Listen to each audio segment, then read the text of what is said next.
First we have Max Anders on the theist side. Max is a philosophy graduate assistant for David Beck at Liberty University. He has BS in religion with a specialization in biblical studies and is finishing his MA in philosophical studies with a specialization in the philosophy of religion. His scholarly work includes 2 review articles on Molinism and divine providence, as well as 2 articles currently in the review process. One is co-authored with David Beck on God and multiverse, and the second is on Einstein's theory of relativity and its impact on theology. Max has lectured on logic, the various arguments for the existence of God, the multiverse, the problem of evil, and more. His master's thesis is on fine-tuning argument in light of the multiverse. He will be starting his PhD in the philosophy of science and physics next spring. He and his wife, Leah, currently live in Forest, Virginia. And joining Max, Josh Nixon. Josh is a, or is it Joshua? Joshua. Joshua is an international studies major from Culpeper, Virginia. He is a member of NLCF, which is... Gotcha. Joshua is a member of the Virginia Tech Interfaith Initiative, a fellow with Ask Big Questions at BT, and is studying Spanish and Arabic. Lovely to have both of you gentlemen here. And in this corner, we have, first of all, Dan Linford. Dan is presently a PhD student at Virginia Tech in physics, but is soon to join the philosophy department. I tried to warn them, but they accepted it anyway. Originally from upstate New York, Dan did his undergraduate studies at the University of Rochester. He runs the blog Liberare Cogitare e Ratio and is a member of Free Thinkers at Virginia Tech. He has lectured on secular meaning of life, arguments about the existence of God, ideological competition, and his research in, and also lectured on his research in non-equilibrium statistical physics. And joining Dan is Beau Bradley. Beau is an undergraduate biology major at Virginia Tech. He is a junior who is 25 years old, and before transferring to Virginia Tech from Northern Virginia Community College, was enlisted as a French linguist in the United States Army.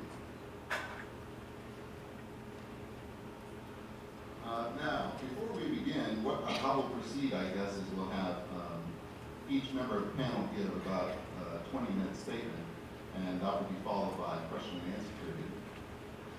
But I was also asked to query, does everyone have one of the handouts from the theist side? If one is in need of a handout, I suppose they're around somewhere.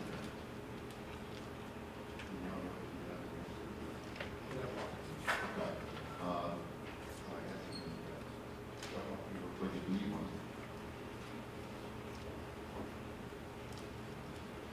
Also, before we begin, I'd like to give a few words of thanks to those who have made this event possible. The Leopard Zeus Fan Club, Free Thinkers at Virginia Tech, Liberty University Philosophy Department, Ask Big Questions at Virginia Tech, and all of you fine people who are attending. Also, I was asked to ask you about filling the questionnaires that were handed out the door.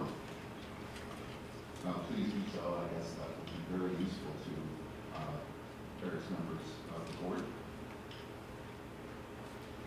And finally, this may betray some neutrality, but I was also asked to declare that there is a table with Richard Dawkins Foundation merchandise available downstairs.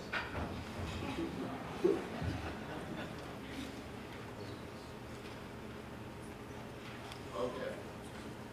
So with that, let's begin with our first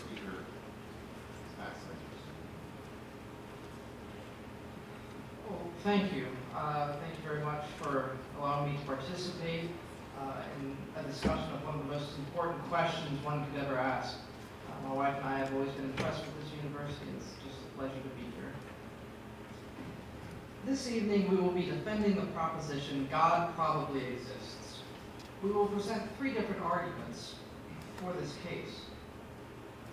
To defend our case, we will be using the prime principle of confirmation, which is whenever we are considering two competing hypotheses, an observation counts as evidence in favor of the hypothesis under which the observation has the highest probability. This principle is sound under all interpretations of probability. This principle, each argument must be taken on its own grounds, and admittedly, one cannot arrive at God at the end of each argument. A cumulative case, a conjunction of the arguments at the end, is what will get us to the conclusion that God probably exists. The first argument is the Thomistic cosmological argument. This traces back to Plato and Aristotle, and here as developed by Thomas Aquinas. Premise 1. What we observe and experience in our universe is contingent. 2. A network of causally dependent contingent things cannot be infinite. Premise 3. A network of causally dependent contingent things must be finite. Therefore, there must be a first cause in the network of contingent causes.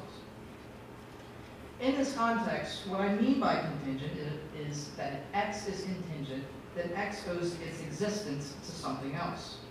For a thing that has the potentiality of movement cannot actualize its own potential. Some other thing must cause it to move. The universe consists of a network of causes. A was caused by B, but only because B was caused by C, and so on. We know of nothing that spontaneously initiates its own causal activity.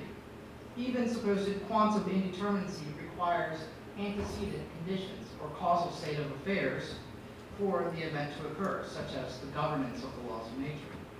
This is a hierarchical or a transitive network of causation. This is not temporal. Note that nothing here turns on our having to know about everything. Additionally, this argument stands completely independent of any principle of sufficient reason. The principle of sufficient reason was later added by Gottfried Wilhelm Leibniz and Samuel Clarke to use the first premise as a universal claim. That's not the case here. It's inapplicable. Concerning premise 2, this network of contingent causes cannot go on into infinity. In such a series, the indeterminate causes have no power of their own, but are mere effects of their preceding causes. It doesn't matter whether there is an actual infinite set of contingencies, because such a set could not move from potentiality to actuality on its own accord. For instance, a train with an infinite set of boxcars cannot move without a locomotive. Also, consider David Hume's objection, stating that you can never get an infinite cause from a finite effect. Hume argued that if you could explain the subsets, or the boxcars, then you can explain the whole infinite set, the whole train. Paul Edwards follows Hume along similar lines. Edwards argues that each one in the series fully explains the one it depends on. However, in explaining the first member of a set, one must go outside of the set in order to have an explanation for it. An infinite series never gets out of the set. Thomas is willing to grant an infinite set of causes in fieri, or in process, but not in S causation, essence or being. That cannot be infinite. Premise 3 is the logical conclusion from premise 2. Thus, the reason that any contingent thing exists at all, and in particular the world of which we are a part, is that it is a contingent causal consequence of an absolutely necessary being, a being which itself could not have failed to exist. Only two things are possible explanations: abstract objects or minds. However, abstract Platonic objects stand in no causal capacities. The only option remaining is a mind. By implication, we remain with an uncaused cause, which must be spaceless, timeless, and transcendent. Thus, to ask the question, what caused the first uncaused cause, is nonsensical. Second argument is the fine-tuning argument. The fine-tuning argument argues that when the physics and the laws of nature are expressed mathematically, their values are ever so balanced in a way that permits the existence of life.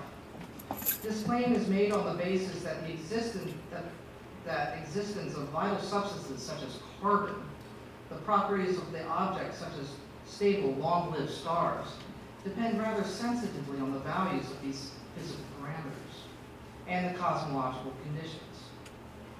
I'm merely arguing that the universe, or multiverse, is finely tuned for the essential building blocks and environments life requires for cosmic and biological evolution to even occur.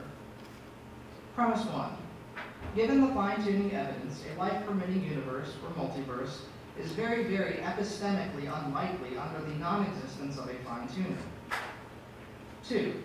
Given the fine-tuning evidence, a life-permitting multiverse or universe is not unlikely under the fine-tuner hypothesis. Therefore, the life-permitting multiverse strongly supports a fine-tuner hypothesis over a non-fine-tuner hypothesis. Now, on the handouts, that square is not a necessity modal quantifier. That's supposed to be a much, much less than symbol. Now remember, K prime here represents some appropriately chosen background information that does not include the other arguments for the existence of God. These are taken on independent backgrounds. The argument is valid since the conclusion follows from the premises. So I think that the fine-tuning evidence is very, very unlikely under a non-fine-tuner hypothesis. Well, single universe scenarios require the fine-tuning of the laws of nature, the fundamental constants, the initial conditions of the Big Bang in order for life to exist. The list of necessary parameters is quite extensive, such as the fine-tuning of the strong and weak nuclear forces, the electromagnetic force, the cosmological constant, etc. However, the most common reaction to the fine-tuning argument is to appeal to one of 4 different types of multiverse scenarios, 3 of which of those suggest that our Hubble volume, our universe, is one amongst countless others in the sea of universes with different physics. However, these multiverse scenarios require just as much of an explanation as a single universe. The inflationary superstring multiverse scenario can only produce life-sustaining universes because it has the following 4 components. The first is a mechanism to supply the energy needed to form the bubbles. This is the fine-tuning of the inflation field. The second is a mechanism to form the bubbles. This is Einstein's field equations with a fine-tuning and coupling of the inflation field. The inflation field that gives empty space a positive energy density is needed to achieve these first 2 components. Without either factor, there would neither be regions of space that inflate, nor would those regions have the mass energy necessary for the universe to exist. If, for example, the universe obeyed Newton's theory of gravity instead of Einstein's, the vacuum energy of the inflation field would at best simply create gravitational attraction, not expansion. The third component is a mechanism to convert the energy of the inflation field to the normal mass energy we find in our universe.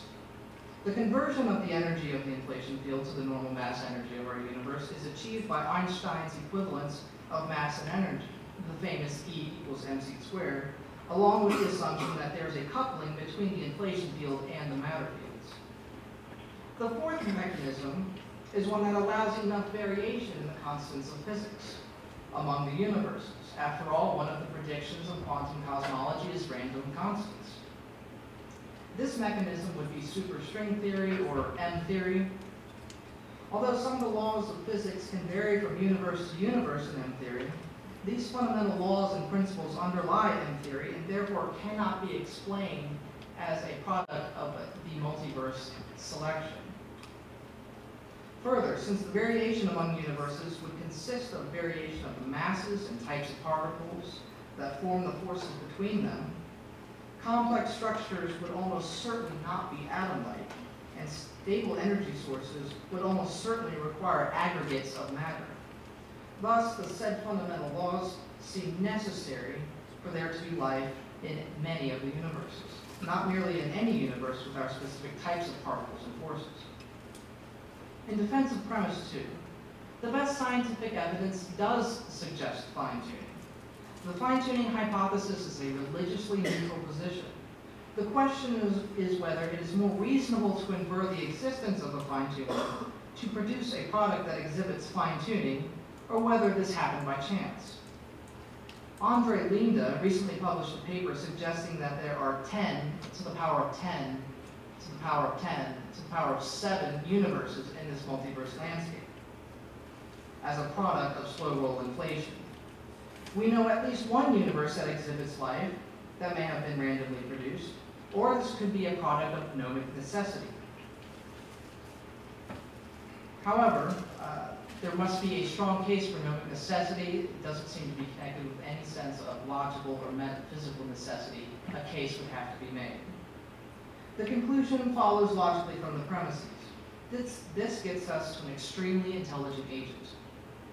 Whether this is one universe or one universe or one amongst the sea of other universes in the multiverse landscape, the fine-tuning evidence must have an explanation. Thus, the evidence of the fine-tuning we observe, the values and constants and laws of nature, the initial conditions, the inflation field, Einstein's equations, and string theory itself is much, much more likely under the hypothesis that there is a fine-tuner. Our third argument is the moral argument. Premise 1. There are objective, axiomatic moral facts that obtain. 2. Either the world alone or the world and a perfectly moral person best explain these facts. 3. It is the case that the world and a perfectly moral person best explain these facts. Therefore, the world and a perfectly moral person best explain these facts. In essence, it seems that there are objective moral facts, and this asks the question, what's the best explanation for these facts? Premise 1 assumes moral realism. Some actions really are objectively, morally abhorrent. By objective, I mean that the truth value of such moral facts are true regardless of whether anyone recognizes them to be so or not. For instance, raping and torturing children for pleasure is wrong. The massacre here on campus, which took place nearly 5 years ago, was utterly wicked and evil, a tragedy. Teenage girls being trafficked around the world for sex is abominable. One ought to love others. One ought not to rape and murder. Now, what is the best explanation for these facts? Well, there are two options for the best explanation. The first is the natural world alone. The world can account for certain moral facts, but natural explanations will ultimately be insufficient in explanatory scope and power. It does seem to be the case that the natural order can account for some things due to certain features of this world, such as the intersubjective moral agreement, satisfactions of morality, you feel good when you do good, creatures with cognitive, and affective capacities as ours, rational apprehension of moral truths, creatures with the essential properties we have. The world is metaphysically rich and robust. Human social requirements and or motivation theory get the ball rolling, but it cannot account with complete sufficiency. Attempts to ground such axiomatic facts in socio-biological evolution will ultimately be inefficient. For an axiomatic fact to be objective, it must be true in all possible worlds. The fact must be necessary. If we were to rewind the film of evolution and allow it to play out again, it's certainly possible that natural selection acting on random mutations would create a different biological landscape from what we observe today. Additionally, purely naturalistic theories suffer the is-ought problem. Science can certainly tell us what is the case in the current state of affairs, but it cannot tell us what ought to be the case. Where do obligations come from? Deontology, or duty-based ethics, cannot be accounted for in a purely naturalistic axiology. If ought implies can, and one is naturally determined to act contrary to the ought, how proficient can such a view be in accounting for these facts? Also, attempts to ground deontic ethics in Platonic terms merely affirms that these facts obtain, but it does not have any explanation. explanation power. In Sam Harris's recent books, The Moral Landscape and Free Will, he has attempted to redefine normative statements. He equates human well-being with the good, and that which does not contribute to the human well-being, not good. In the moral landscape, Harris states, questions about values are really questions about the well-being of conscious creatures. I want to develop a science of human flourishing.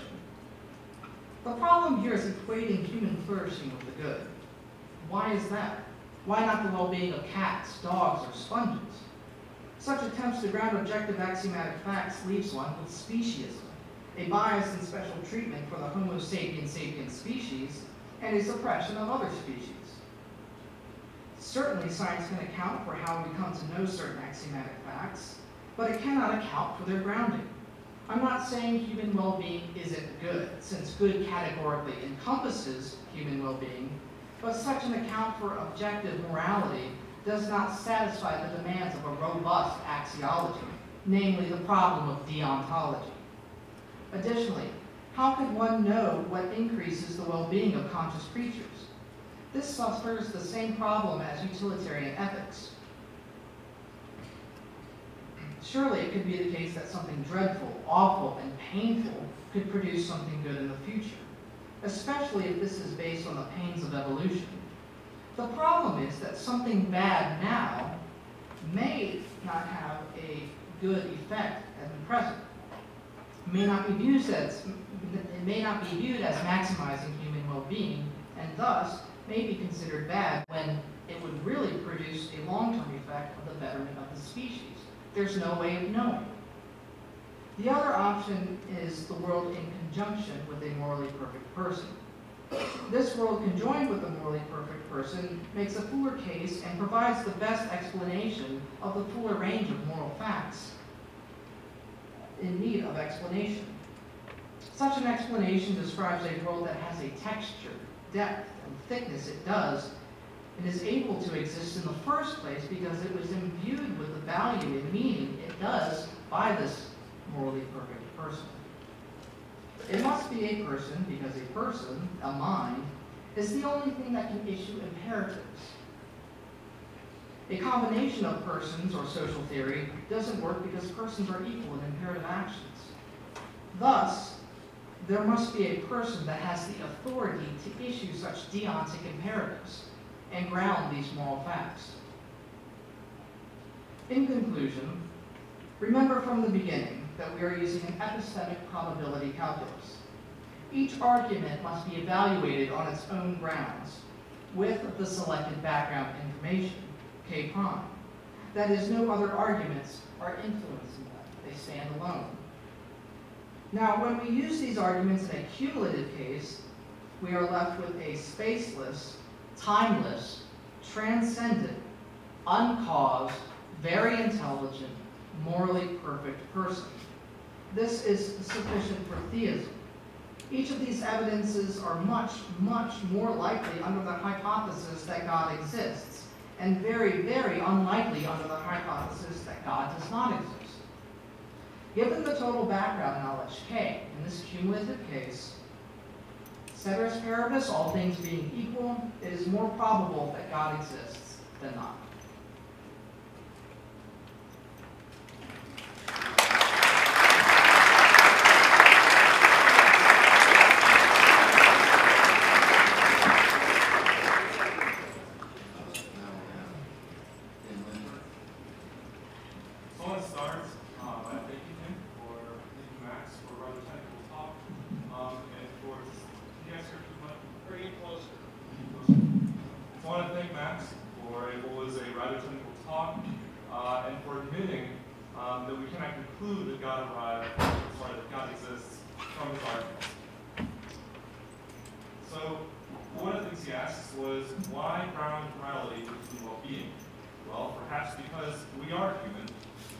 Could not be otherwise. So he brought up this issue about fine-tuning. This is about multiverses. But quite frankly, we don't know enough about the physics that we do have to know how things would be different if we had different laws of physics. In my talk, I'm not going to focus on overly speculative physics or cosmology. In 423 BC, Aristophanes wrote a comedic play called The Clouds.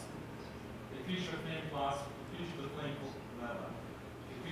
famed philosopher Socrates arguing against the existence of Zeus. Responding to the claim that Zeus was a god, Socrates responds, "Zeus? What Zeus? Are you mad? There's no Zeus." His opponent, Strepsiades, asks him, "Who then makes the rain?" Zeus responds that it's the clouds that make it rain. Who decides what or who gets struck by lightning? No one, is the response. Lightning seems to be uncaring, striking the just and the unjust with equal efficiency.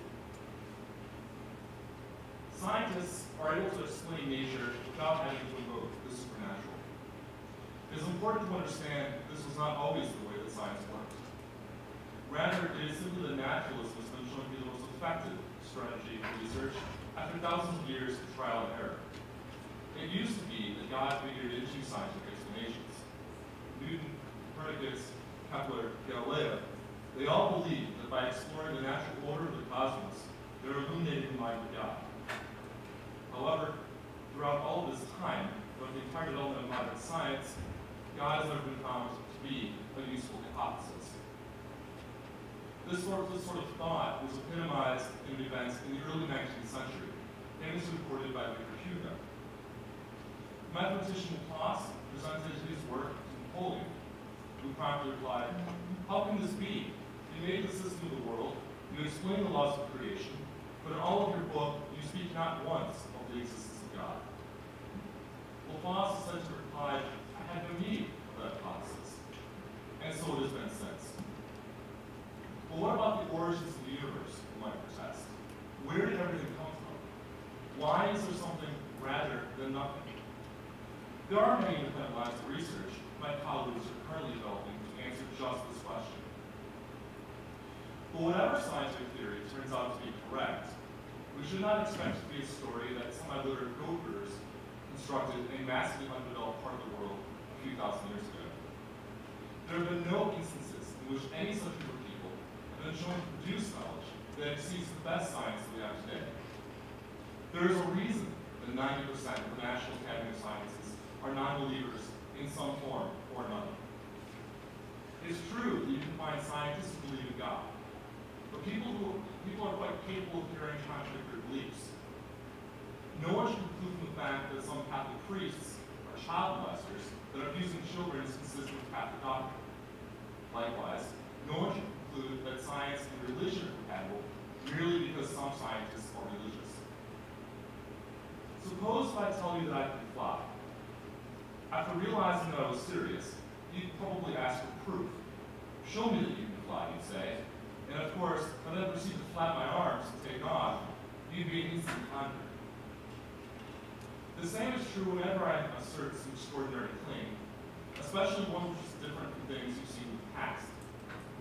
If God is ordinary kinds of things, in the sense of people having boyfriends and girlfriends are ordinary, then saying that your God exists wouldn't be such an extraordinary thing.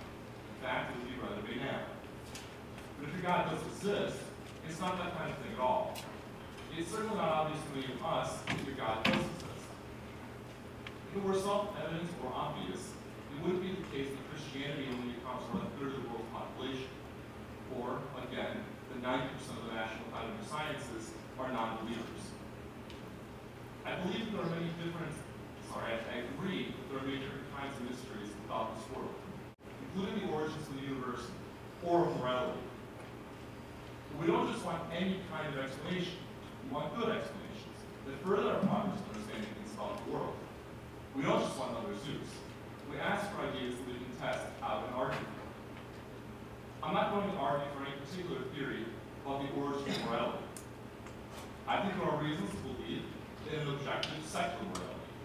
But even if there were no such thing, that still wouldn't establish that God has to exist. I regard the origins of morality and whether or not there is an objective source for morality to be largely independent of the question of whether or not God exists. However, I will argue that the sort of God my opponents have in mind, the Abrahamic God, classical model theism, cannot possibly be the source of what we normally regard as morality. We are told that without God, there would be no morality. Indeed, Dostoevsky once famously wrote that without God, all is permitted. However, examining Christian doctrine, one certainly finds quite the opposite. No matter how savage or brute one may be, merely accepting Jesus into one's heart secures a place in heaven. Indeed, with God, all is permitted and nothing is broken, except, ladies and gentlemen, disbelief. If you merely disbelieve and thereby commit the sin of apostasy, you will have committed the greatest sin in the entirety of Christendom. The same is true of Islam, where apostasy warrants execution in addition to hellfire. Not only is one condemned to hell, but your neighbors will think you're getting there.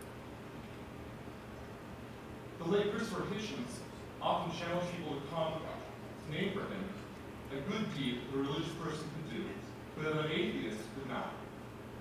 Apparently, this is a difficult task, and for all of his career debating this question, Hitchens was never rewarded with an answer. But now imagine the opposite. Can you name for me a wicked deed that a person could do because of religion, but which no person could do otherwise?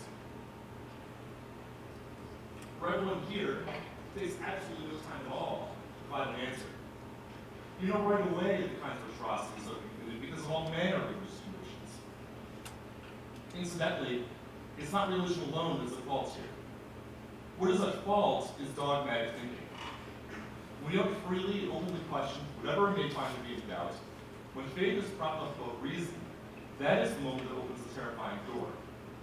One way that people have done that sort of thing is with religion. But of course, people have done that sort of thing with political systems too.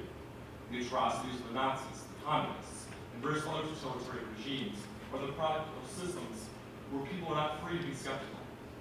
Whether the issue is that of a doubting Thomas or political reformers, the end result is the same. How do we know when a doctrine is good or bad? We reject evil doctrines not because of the Word of God. After all, evil doctrines quite often proclaim themselves to be the Word of God.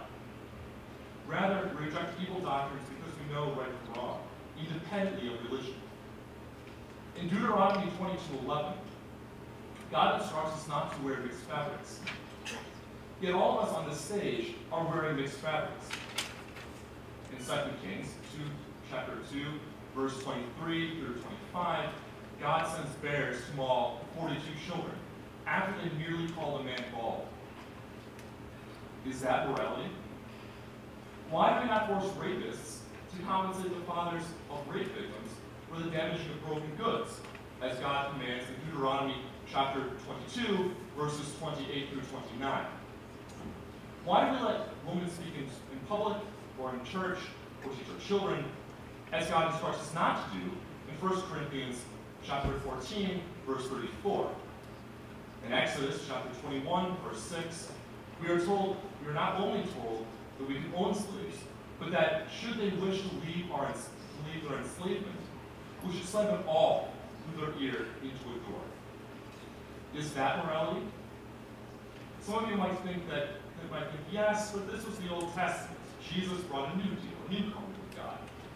But do you mean to tell me that it was once morally righteous to treat the woman as property to the extent that rapists merely needed to compensate their owners? That's Deuteronomy chapter 22, verses 28 through 29.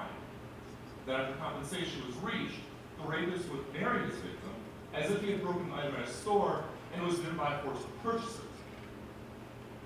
What about killing not just the rapist or victim, but the woman as well, as punishment for being raped?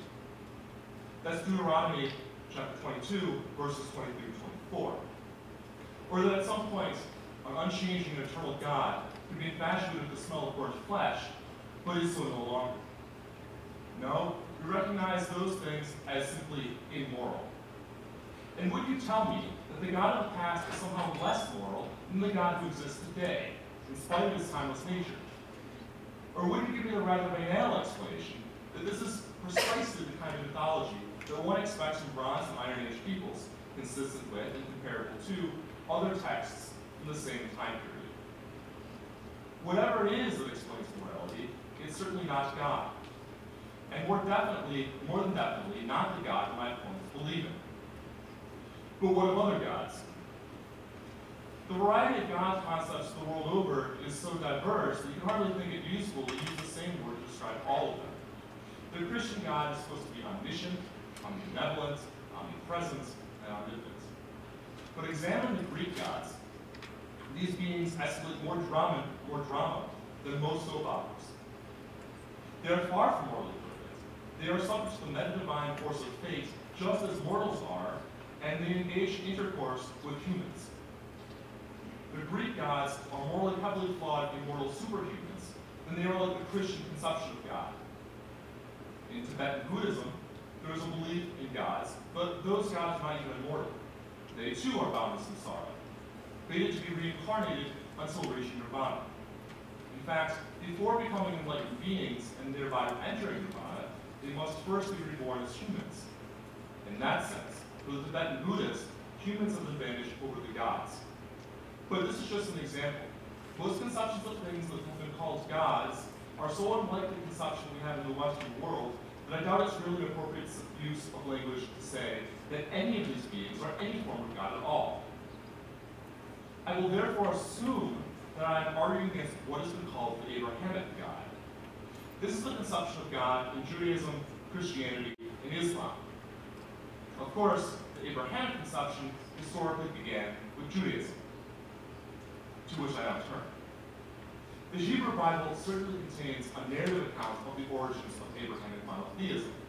However, without having first accepted certain claims about God to be true, we cannot trust the Bible to be the Word of God, the very being whose existence is on trial. Instead, we need to first examine the Hebrew Bible as a cultural artifact.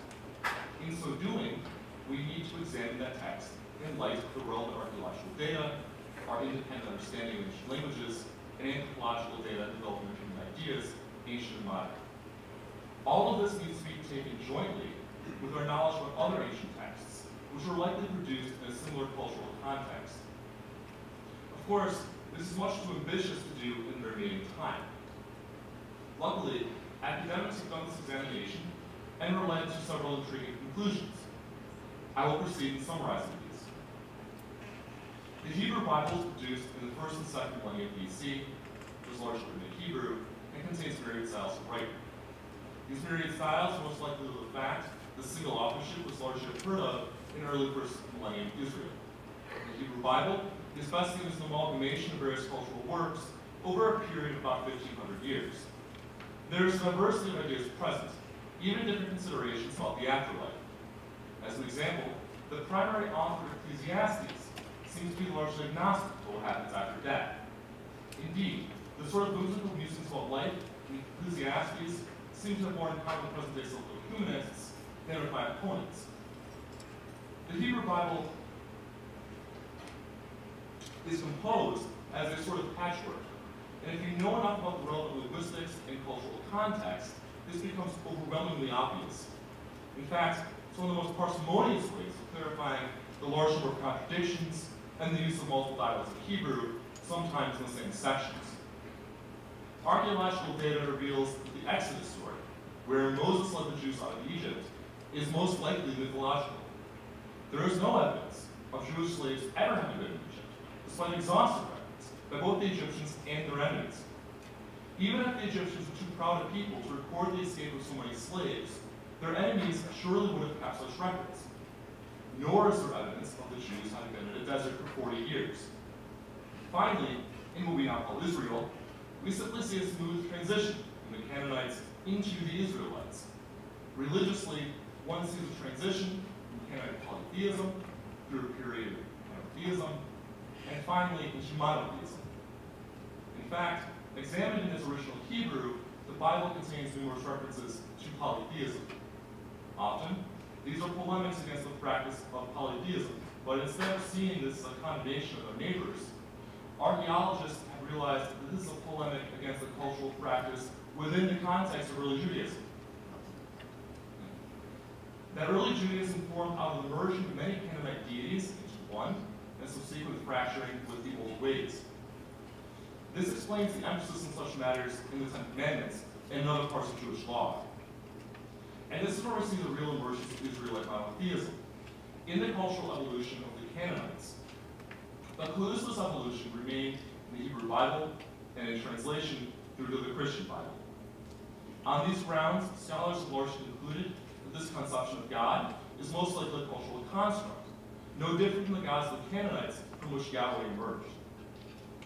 We can therefore conclude that God, most likely, does not exist. I will leave you with one last thought. To a theist, it was once remarked, I contend we are both atheists. I just believe in one God fewer than you. When you understand why you dismiss all the other possible gods, you will understand why I dismiss yours. Thank you.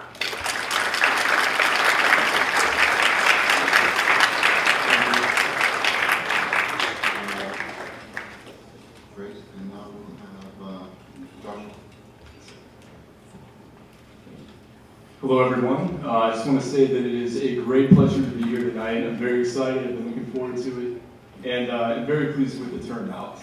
I don't know how many people remember from the introductions, but my major is in international studies. And I'm a senior this year, which is nice, but I'm also an undergraduate. So I am distinguished from my competition and my team this evening in that I am the only person here who is not studying either philosophy or a hard science. And the two gentlemen here who are studying philosophy are more advanced in their studies. So hopefully it won't be obvious from the way that I debate or what I say, but it might be. But it's highly possible that this evening I'm in over my head. And unfortunately, it may be not only possible, but also likely that I am sharing a table this evening with my academic, intellectual, and philosophical betters. So you can take that one of two ways. Either, well, he's just another ignorant theist, which, no disrespect to anyone involved, but there are plenty of those, and I've seen a lot of that. And that's caused a lot of frustration in my own heart, in my own life. Or, you know, what I'm saying perhaps might have a broader appeal. If anybody has listened to what has been said so far and feels intimidated by the diction or the esoteric terminology, I'm right there with you. Have trouble. It might be an inconvenient time to admit that, but yeah, here we go.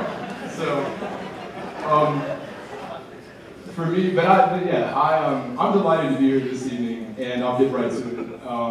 Again, please bear with me, I may be a little scattered, this is my first debate. But the biggest thing, the main point I'd like to start out with is to ask you all, why are you here?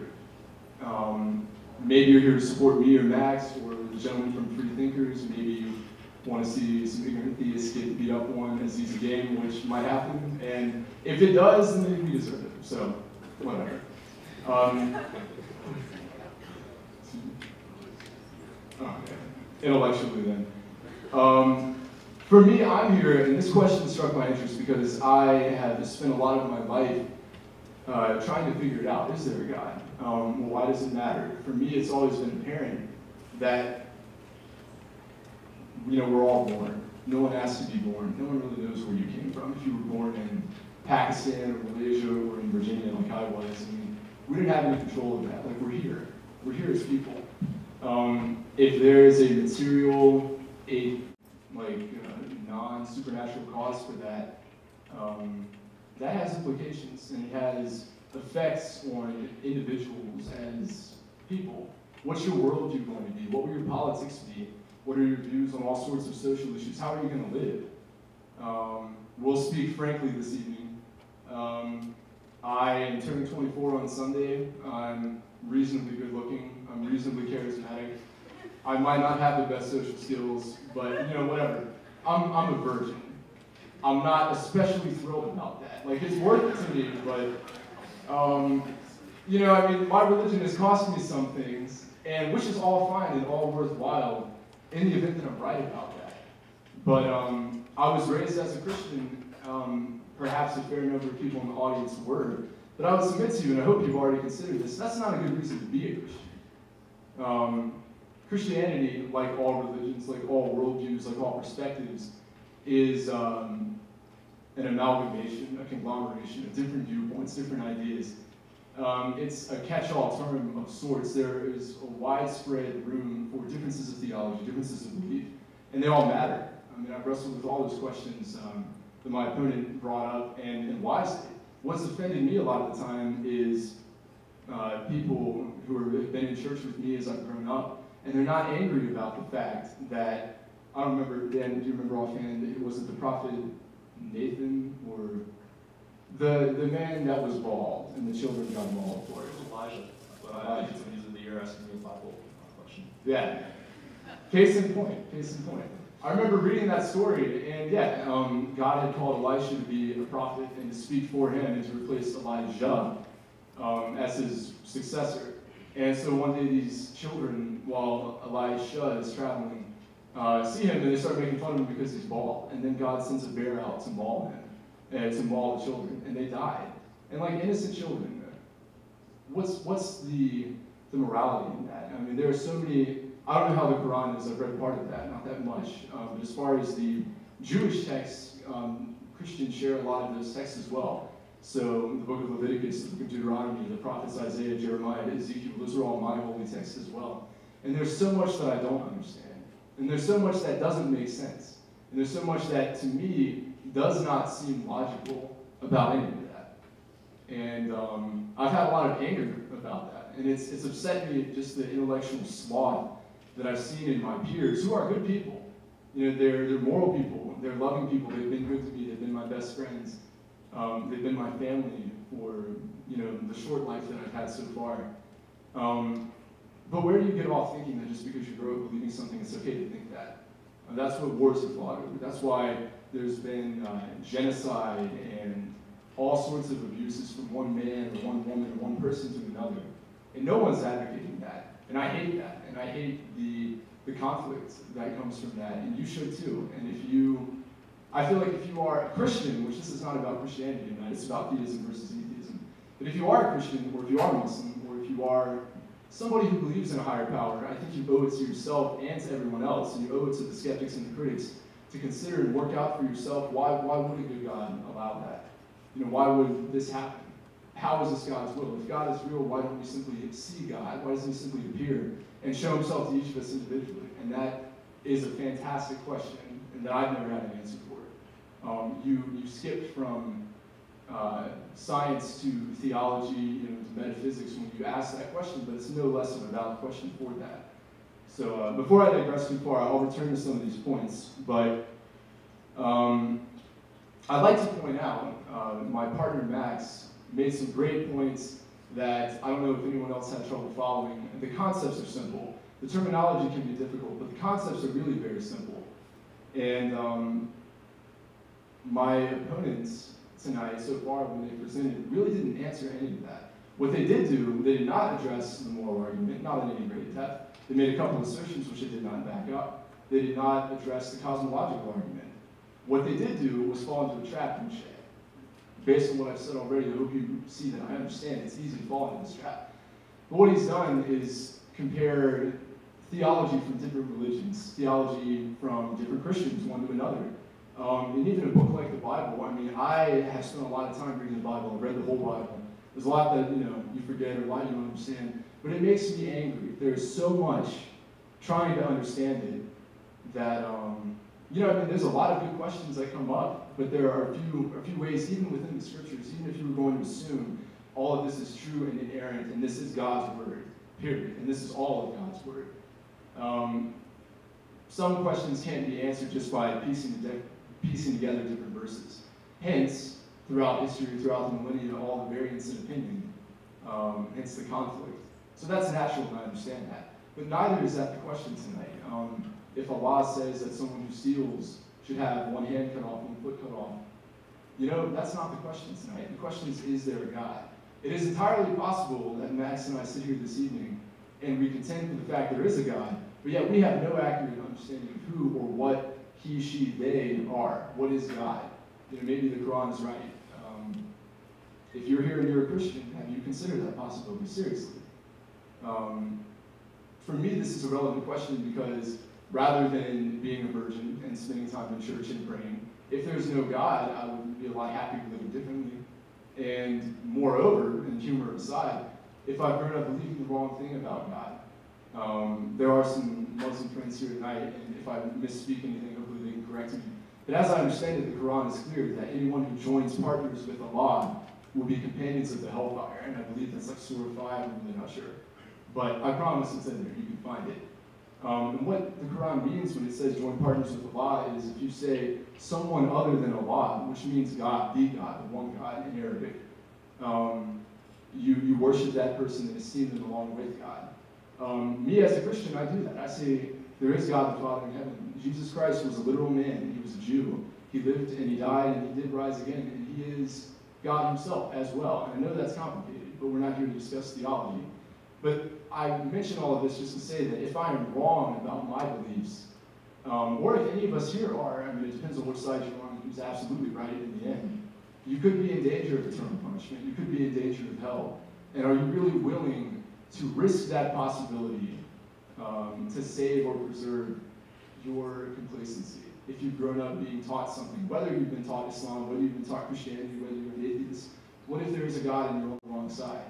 So that's a question of an eternal perspective with eternal ramifications, and you should consider it. But if, against what I think is better judgment, if that question doesn't really bother you, go back to what I said before. Politics, the trajectory of individuals, groups, religions, nations, wars. Is one village of people or one nation going to have their men killed and their women and children taken as slaves and their wives raped and abused for the name of religion again? How many times has that happened in history? I hate that. I don't like that. This question matters. And I don't feel that when my opponents spoke, they addressed that question. What they did address was, yes, all the crap, all the garbage, all of the inconsistencies that history is replete with examples of. When people claim to speak for God or they claim to hear from Him, but then they do things that, just as a person, I'm not a philosopher, but that doesn't seem just, that doesn't seem right. It doesn't seem right that, there's times in the Bible where even I read it, and it seems like God shows favoritism to one person over another. Today, certain people of an Islamic background, not all Muslims, but certain people of an Islamic background commit suicide and kill other people who are innocent if I'm right or if my peers are right. But if those individuals are correct, those are people that have offended God. So we all know that there is conflict and that there's disagreement. And then there's a lot that's difficult to understand about this question and its ramifications. But neither is saying that and going far enough. We all know that there are problems, but that doesn't mean there is no God. And just to go back and recap, touch briefly and not as eloquently on what my partner has already put forward. As I understand it, physics, like all sciences, is something that is in progress, it's evolving. And that's how it should be. You should never stop asking questions. You should never stop looking for more and greater truth. But as I understand it, one of the gentlemen that was going to debate tonight is a physics PhD, and so I was a little upset that he wouldn't be here to speak and correct me if I'm wrong on this, but he's still in the audience. So, but as I understand it, Einstein's theory of relativity shows that time and space and matter, as best as we understand it, are all codependent, or they're all mutually dependent, which means that prior to there being matter in the universe, prior to there being space, you could not have time. So it seems illogical to say, what happened before time, but you sort of get to the point in your reasoning where not everything adds up. And that's true whichever side of the fence you're on about God. But either way, here we are. And to some degree or another, we understand the laws of physics, and we're continuing to explore that. And there's a vast amount that doesn't make sense or that we can't answer, but nobody these days really believes, and you guys can correct me on this, I really might be wrong, but my understanding is that the consensus among the scientific community is that it's not possible that the universe always existed, which is called the steady state theory. But we believe in the Big Bang, the universe, the stars, the planets, and even the laws of physics, as we currently know them and understand them, all had a point where they began. If that's true, if I'm not correct, if I'm not correct in saying these things, then or excuse me, if I'm not incorrect in saying these things. It stands to reason then that here we are. And as far as we know, and as far as our understanding of physics goes, in general, you can't have not a material thing causing itself. So when you look for the origin of time, space, and matter, you have to look to something that is beyond time, beyond space, and beyond matter. It is possible, I suppose, that there are, countless other universes whose laws and physics are different than our own. But my question is, when people form their beliefs, no one almost ever is going to have an airtight case to believe anything. So you need to look at where does the preponderance of evidence lie. And my question is, when you look at the origins of the universe, like forget biology, forget evolution, forget the fossil record, how old is the Earth, whatever, all those things, how did the universe come into existence? For me, it seems that the most logical thing, not that it's airtight, I mean, where did God come from? I mean, yeah, I know who can answer that? But what's the alternative to saying, well, God came and he's outside of time, he's outside of space, he's beyond the laws and physics and the rationale that we can comprehend at the moment, which in no way am I saying don't continue to look. But you can either say that, or you can say, I don't know, there must be some scientific cause for it. But all of the science and all of the physics that we can explore and grapple with at the moment are contingent upon the very laws that we find in the universe. And that's the universe that we are seeking to find the explanation for. So perhaps it didn't work that very well, but what I'm saying is that the universe came into existence. We were using the laws of this universe, which is the only one we can be sure of that it exists. And even those laws we don't understand fully, but we're trying to use all of that to look backwards and say, well, even though we don't have an explanation for it mathematically, astronomically, we don't think that there's a God. I think there is. I think that if you're honest with yourself, if you can step back from the pain emotionally, maybe that you have in your own life and that you have in your own heart, or the ways where the things that people say about God don't seem to line up or add up, I think it makes more sense. Now, if you're someone here who, if you're angry about the concept of God, or maybe you grew up in a Muslim home, or a Jewish home, or a Hindu home, and the religious beliefs have poisoned your life, or they've tainted you against them, that's fair, and I understand that. But all I'm asking is step back and try and view the material as objectively as you can. Regarding the moral argument, no one is ever saying that just because you're an atheist, or if you are an atheist or you're agnostic, no one's saying you can't be moral. Of course you can. And I believe in my theology, which is, it's secondary at this point. Theology is secondary. Yeah, I think God sees that. I mean, if you're an atheist, but you marry, a man or marry a woman, and you're faithful to your spouse, like, you're being moral. If you don't lie, yeah, I think you're being moral. No one's saying that you can't be an atheist and not be moral, but what they are saying, and what Max put forth rather eloquently and concisely, I think, is that there's no way to anchor a concept of morality without a moral lawgiver. Ultimately, if there is no God, then we are sort of the top of the food chain. And this is where existentialism and existentialist thought comes in. If ultimately there's nobody that has a greater understanding of the way the universe works than man, then it is up to man, and therefore different men in different places at different times, to try and define morality. And then therefore, ultimately, morality always becomes subjective. You can try and hinge it on utilitarianism, what's going to do the greatest good for the greatest number of people. And we live in a broken world, and I think, that's how it should be. In general, we should try and do the greatest good for the greatest number of people, and there's always going to be losers. We live in a broken world, but that's practicality. That's not morality. That's not ethics. If you try and ground morality in biology, as Richard Dawkins does, in The God Delusion, which I read and I did not find compelling, ultimately those explanations so far have not provided a sufficient explanation for it. If you are walking in and you're of the opinion that certain things are absolutely right and wrong, then you need to question, how do you know that? Is it not ultimately a product of your culture or of your time? And for some people, it could be the case that there is no absolute objective morality, which is okay. I'm not saying that is an airtight argument for God in itself, but if in your own mind you're convinced that there are absolute morals, you need to explore what are the foundations of those in my own life. And I know I only have a few minutes left. 2 minutes, okay. One thing that has given me a lot of trouble and a lot of problems in my own belief that there was a God is grappling with the suffering in the world around me.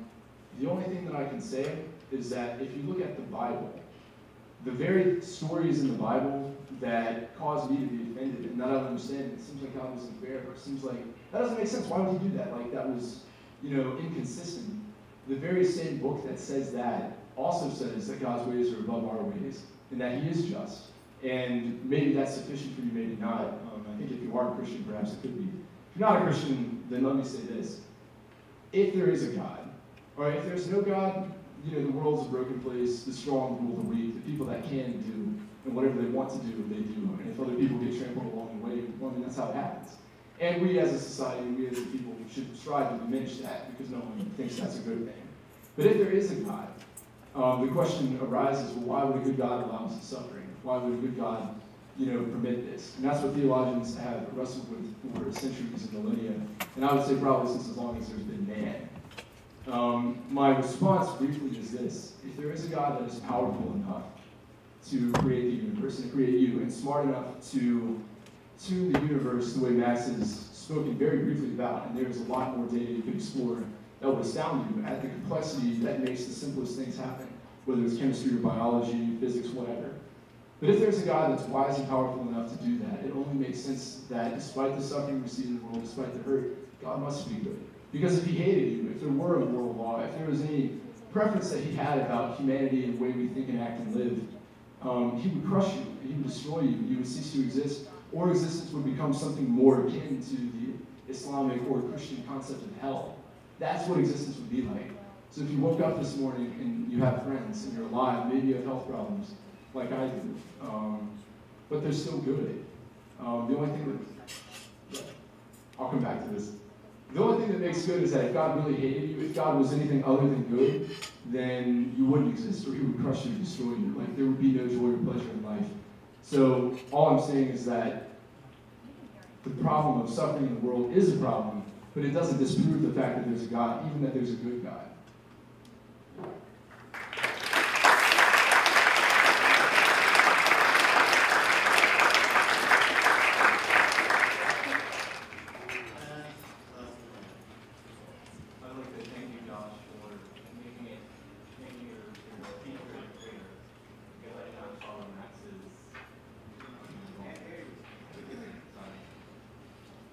I would like to thank you, Josh, for making my argument very clear, because I didn't follow Max's likelihood.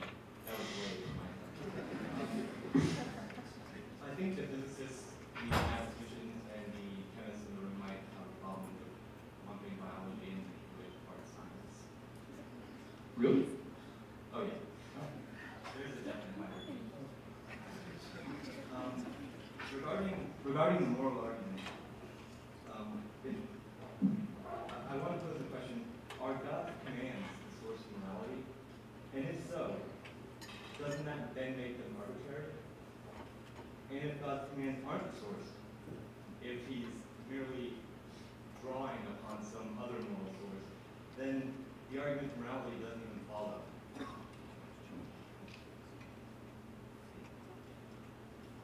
I believe that you advanced a somewhat weak version of Pascal's wager assumption, which is not relevant to the existence of God at all. Pascal's wager being that it's better to believe in God because you may be damned with eternal hellfire if you don't. That there is no consequence on atheism for dying an unbeliever or a believer, yet there is a consequence on atheism or on Christianity for dying as an unbeliever. This is not relevant to the existence of God at all.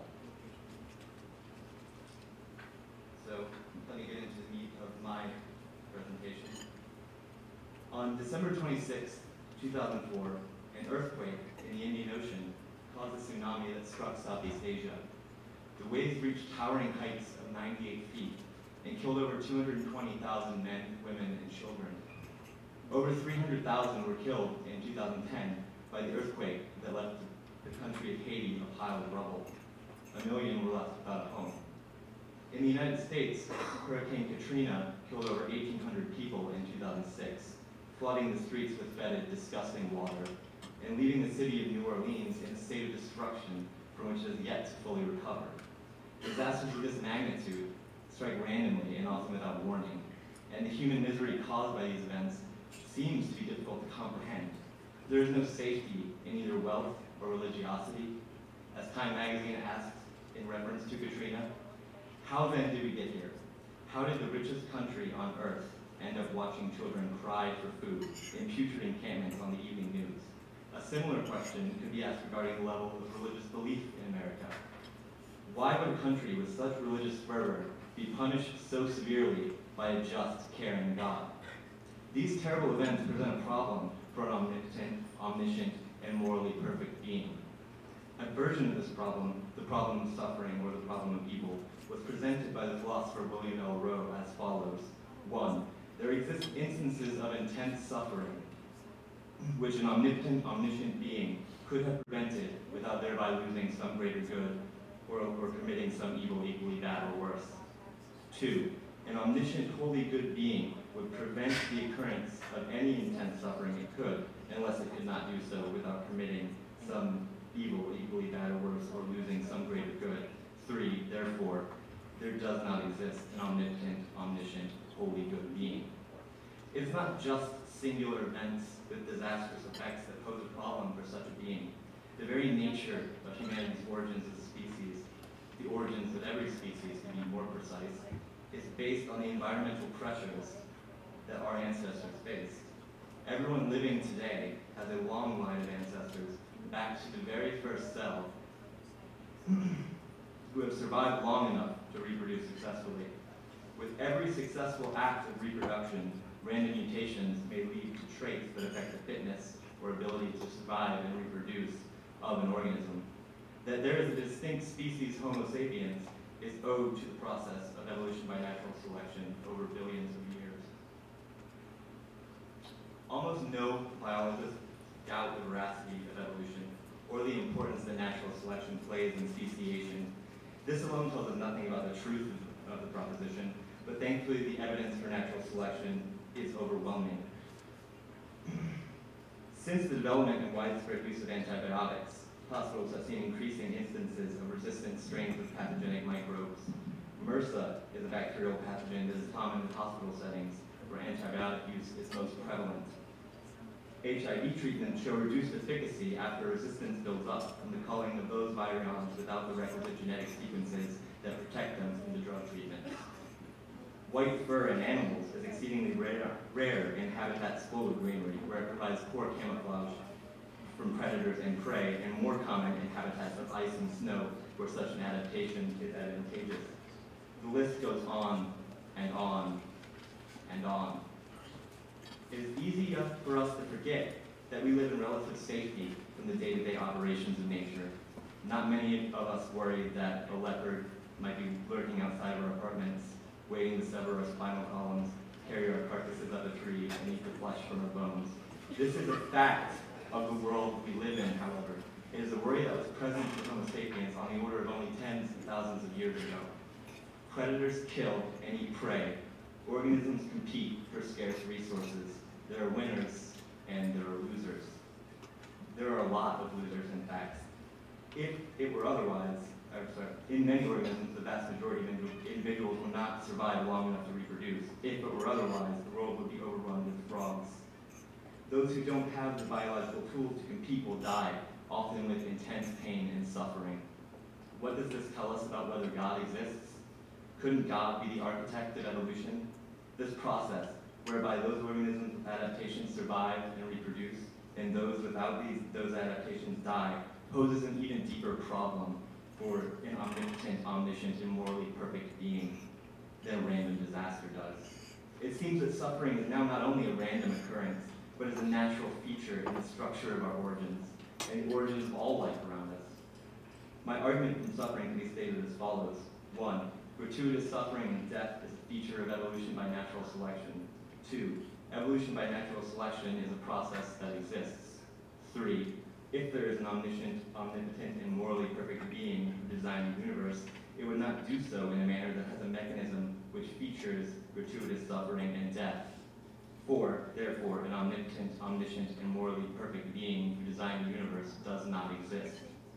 Wouldn't such a being, as many who doubt the truth of evolution still believe, simply create the world in a state that was morally equivalent in every pertinent way, without leaving a trail of misery on the road to humanity? The argument that the greater good of human consciousness and free will outweighs the evils of the process which created us then seems to fail on the omnipotence of God. The billions of years of evolutionary history that leads to Homo sapiens becomes, simply put, a gratuitous exhibition of evil. The problem of suffering that I've presented so far does not even rely on those evils perpetrated by humans on humans. War, genocide, rape, murder, bigotry, and oppression are all neatly answered by the theist with the assertion that God granted us free will. Although I tend toward determinism, in light of the fact that I'm grateful to all of you for choosing to attend this debate, I have decided to leave this assertion alone. The problems of suffering that I presented do not rely on any possibility of the will of human beings, only the will of the Creator, if such a being exists. I can almost hear the gears turning in the theist's head now. How can you know the will of the Creator? God works in mysterious ways. This argument just seems bizarre to me. By asserting that God is omnibenevolent, morally perfect, or all good, the theist himself has claimed to know the will of the Creator. This may be counterproductive, and let my fellow theists forgive me, but let me suggest that in addition to asserting that God is maximally powerful, maximally knowledgeable, and maximally good, the theist should add the additional quality of being maximally obtuse. The moral perfection of God is not my assertion, by the way, even though it is a characteristic that I've relied on for my arguments thus far. On my position, I simply fail to see any good reason to believe that he, she, shklee, or shklur exists. It has apparently become unpalatable for modern theists to accept the possibility that their deity is not omnibenevolent. Those with even a passing familiarity with Greek myth will note the God concept has not always carried such connotations.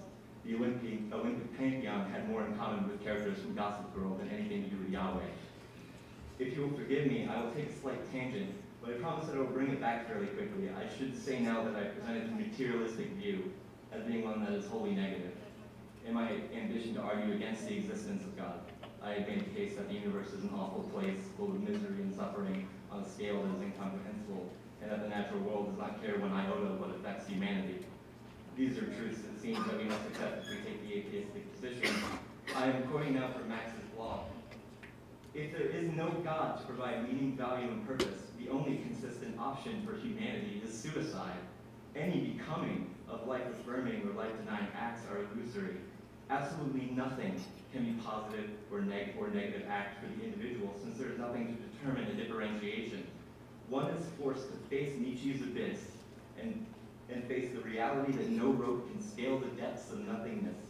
One is only left with despair, guilt, and angst.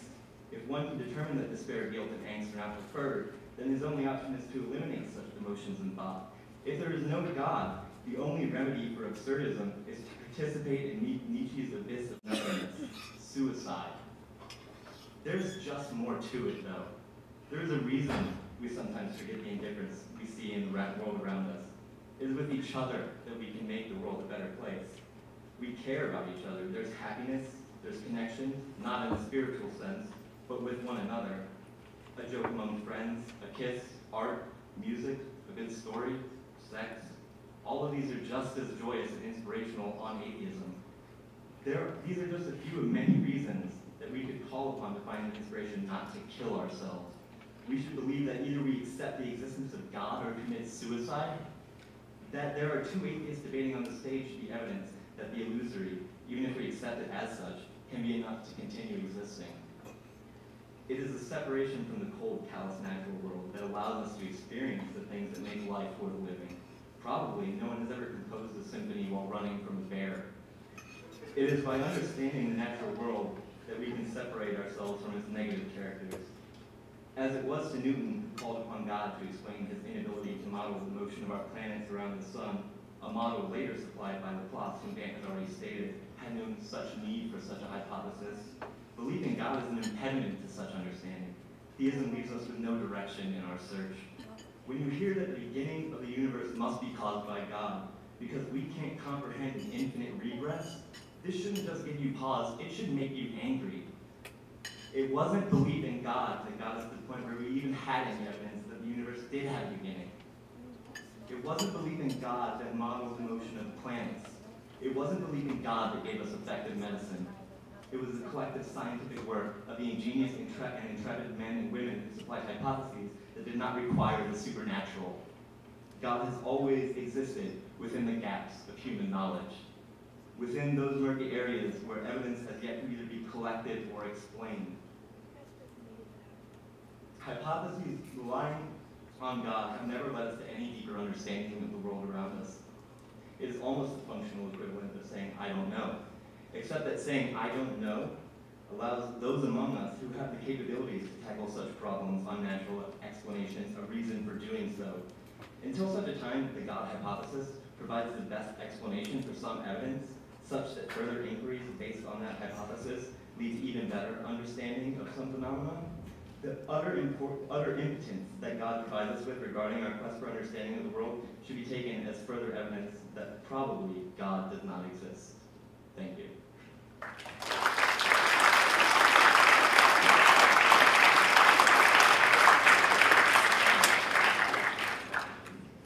So at this time, we have a couple of microphones open, and we would invite folks to come up and query the panel. I might insert a word at this point. I would give the panelists about a B or B minus as far as mutual respect. Let's see if we can do better, because rationality is partly a function of not just intellectual ability, but also emotional regulation. So with that, if anybody would like to come forward with questions.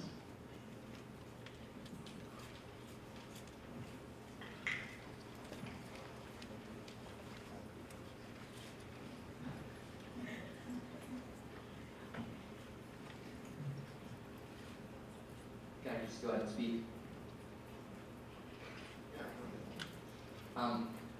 Just during the whole debate, I could not help but think on the fact that within formal debates, when a idea is presented, the objection of the opponent is to either nullify one of the hypotheses of the argument, or to at least present.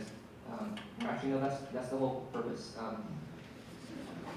And with the arguments that Max presented,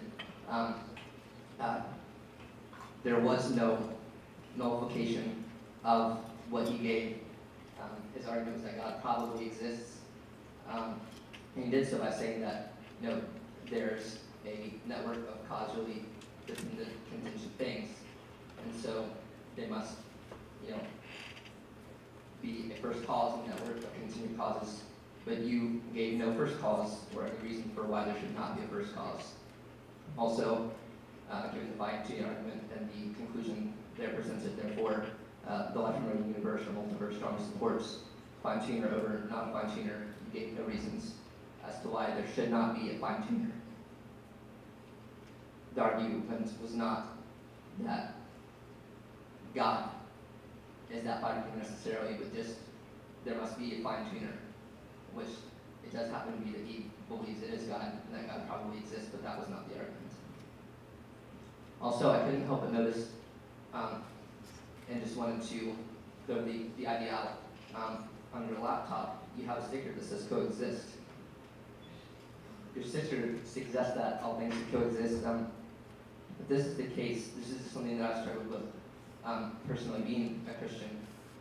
If it is the case that, as your sticker suggests, all things are coexist, then why argue to defeat a cause that has no lasting effects, as you believe, in favor of a belief that has no lasting effects, if it is the case that there is no God and all there is science? If you are right, then defeating them has no lasting purpose other than to say you were wrong. If, however, Christianity is right, then there are some very serious implications. Right, so I'll take those in reverse order.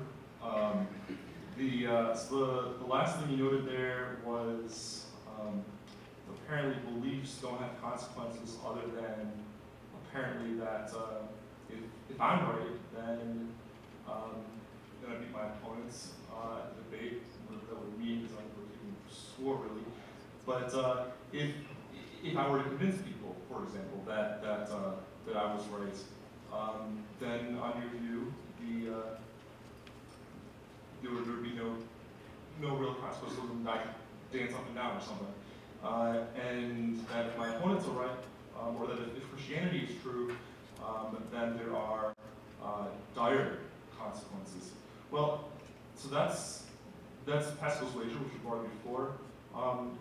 The response, there's a few responses one can give to it, but I'll just give one brief response, and that's this. So there are at least two religions out there that claim that non-believers get to be punished after death. That's Christianity and Islam. Now, Christians, at least most Christians, so the traditional Orthodox doctrine is that Orthodox, it's a Greek Orthodox, but Orthodox in the sense of traditional doctrine for Christianity is that if you are a non-Christian, then virtue of the fact that you have not been saved, you will go to hell. The same thing, or a very similar thing, is true in Islam, where traditionally it is believed that you will be cast into hell. Now this argument, Pascal's wager, can't really decide between these two cases, because both of those have the same consequence.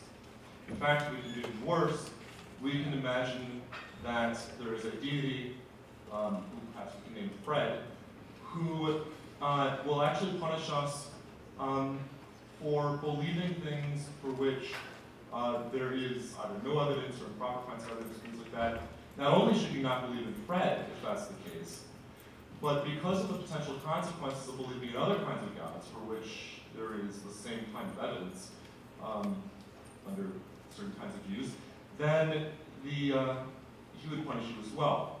If you actually thought of this for a while, you realize that this brings you to a standstill, that the kind of decision based upon the consequences in the afterlife for these beliefs don't do anything. As far as the coexist sticker, my view on this is that it would be nice if we could somehow get religions to almost universally mutate into things that acted as intellectual opinions do today, that people come together for discussions like this one, and that we don't have religious-based violence.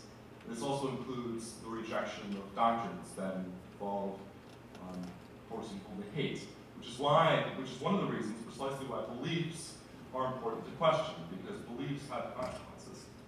Now, having consequences more than just in the afterlife, right? Because your actions, what you do today or tomorrow or whenever, is determined in part by your beliefs. So if you think that the morally correct thing for you to do is to blow up this debate because perhaps you think it's heretical to have a debate of this kind, that's a negative consequence of that kind of belief.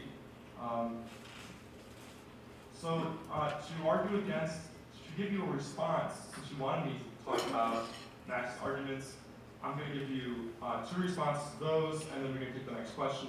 This is a bit long.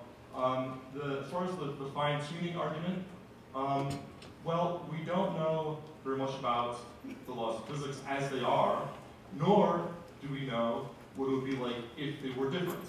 Moreover, we don't know what it would be like, or what kinds of universes would be produced if they were different, or what kinds of universes sentient creatures who could ask that sort of question would obtain. So that if the laws of physics were, for instance, different, the numbers were different, the constants you talked about were different, one might suppose that there would be other sorts of sentient creatures here in our place, asking why the constants turned out to be that particular way. The other thing is that those constants, we don't know where they come from, and for all we know, there might only be very particular values that they could have been. It might, under the models that you presented, there are various kinds of values those concepts can take on, but we don't know that that's the ultimate story. And until we do, we have no reason to suspect that those numbers couldn't have been set by something other than God. As far as the cosmological argument, I see no reason why we can't have infinite regresses. I see no reason why, given a sequence of events, the fact that each of those events had antecedent causes couldn't simply explain those events. That's something called the Hume-Edwards principle, if you want to Google that. I also don't see why, and Josh actually points this out, why doesn't God need a maker? Or if you want to say that God is some kind of necessary non-contingent being, as Max wants us to believe, why it is that God should have that property and not some other kind of thing. So I think that's yeah, that's what I was about to say actually. So go to the next question. Hi, I had a question for Max actually on this theory, and you probably thought this too, and I was just curious about. So in part 2, you said a network of causally dependent contingent things cannot be infinite, and then basically if it's not infinite, it must be finite, and if it's finite, then there must be a fine tuner because then the set would be close and bounded. However, why cannot be infinite? Because what I think you're describing here is a Markov chain. And Markov chain does not necessarily have to be finite set. Okay. Well, perhaps an illustration of a train will help, with the boxcars being such sets and the whole train being the whole set, or power sets, whatever. With this model, even if you have an infinite set of boxcars, we already know that movement and causation is already occurring. Even if you have an infinite set of boxcars, an infinite set of anything does not actualize movement. So you have the potentiality of movement with these boxcars, but it doesn't get anything going. Even if you were to take the caboose and wrap it around to the first boxcar, there's no movement outside of the locomotive. So it's a transitive network of causation. Okay. Okay. How do you know that if it's that this infinite set that you're dealing with, I think you're dealing with real numbers here because you're dealing with boxcars. An infinite set does not necessarily have to be closed, right? Because it could be on a real number line between 2 and 3. So how do you know that what you're dealing with are boxcars? How do you know it's not all the little values between, say, 2 and 3? I'm not quite sure where the analogy is fitting, but if maybe the distinction between the causes in the area and causes in S, if it refers to the in-S causation, the essence or being of causation, that certainly not be actually infinite. But say that if it's open or if it's in process of causation, if it's coming to fruition, that can be an actual infinite, but that's not what the argument is concerned about. So you can have surely an actual infinite set of contingencies, but the causes are not in S, essence of being, but the causes are in process.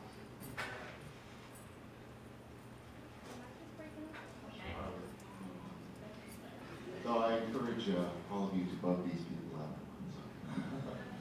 Yes.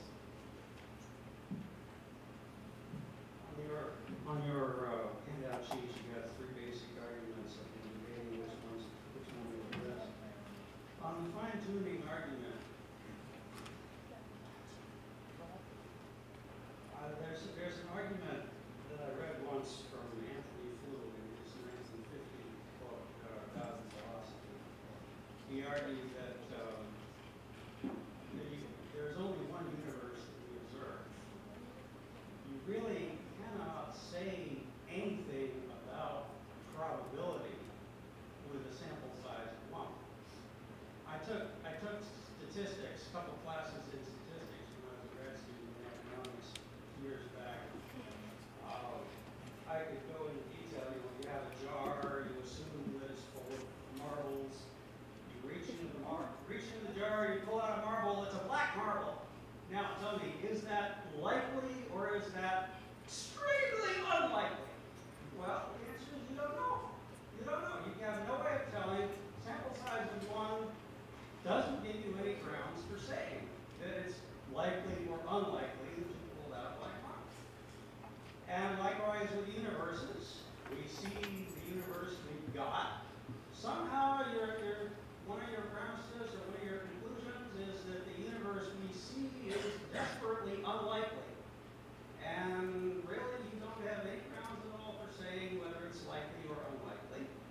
the whole fine-tuning argument it's a category mistake. You're applying probability in a case where probability simply does not and cannot apply. And leaving it also, we can build mathematical models that more or less fit the universe we see, and then we can twiddle the math and change the constants and so forth, and imagine thereby, imagine with great mathematical precision, imagine other universes where the rules work differently and stars do not form or the universe does not expand or whatever. The problem is that because we can imagine other universes, this is not evidence that any other universes are actually possible or if they exist. So it really, the fact that we can imagine all the universes doesn't really say anything about probability. It's just, we don't know, the probability does not apply. And the fine-tuning argument depends on the premise that the universe we see is desperately unlikely, and you don't get that premise. On the moral argument, so many things wrong with it. Why don't you limit yourself? Okay, I'll leave it. I had anticipated this objection based off of whether or not this was an appropriate random sampling. Also, whether or not there is a multiverse or not. Whether or not there is a multiverse, the question of single universe fine-tuning still has to be accounted for. But as far as whether this is an appropriate random sampling, if our natural laws have counterfactuals that are in any way coherent, that this would be an appropriate sampling. Also, to make this objection and advocate fine-tuning, or to advocate that the multiverse is an appropriate response to fine-tuning, those two cards can't be played. That wasn't the card that was played, but you can't make an appeal to the multiverse as a selection effect for the universe, and then claim that this is an inappropriate random sampling. So if our laws do have any sense of coherent counterfactuals, then yes, this would be an appropriate sampling. All right, I'm going to try to do three things very briefly. The first of which is to apologize to you two, because I feel like you walked into a den of wolves without realizing it, and I am one of them, so I'd just like to apologize in advance. The second is to thank you for showing up and actually speaking. And third is to ask two questions, one to each of you, which I'm going to try to phrase in the form of yes or no, so you don't necessarily have to expand on them unless you want to. Josh, the question for you was, you mentioned Muslim suicide bombers and then said something about correctness of belief. I think I lost track. Are you saying that if Muslim theology, if their particular Muslim theology is correct, that of the suicide bombers, and their suicide bombing is justified, is morally correct? And one from Max is, oh, I'm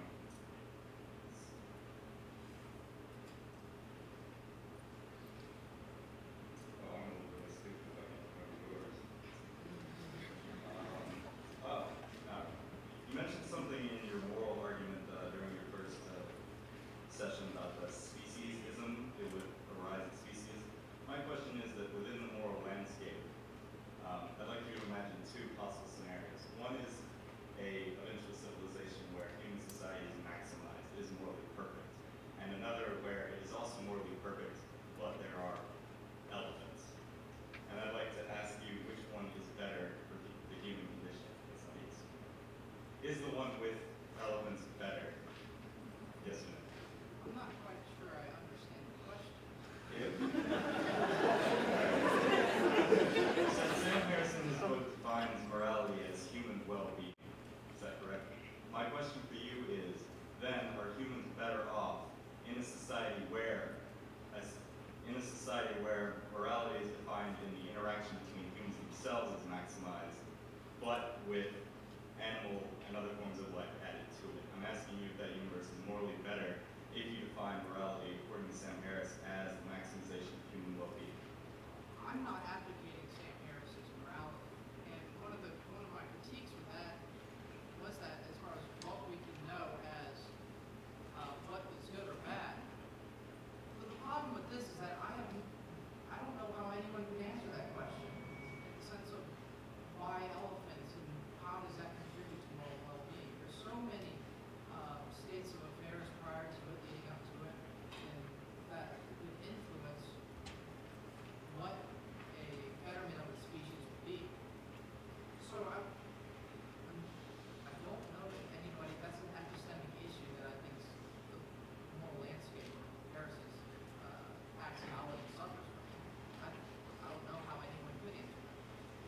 briefly respond to that with 1 second.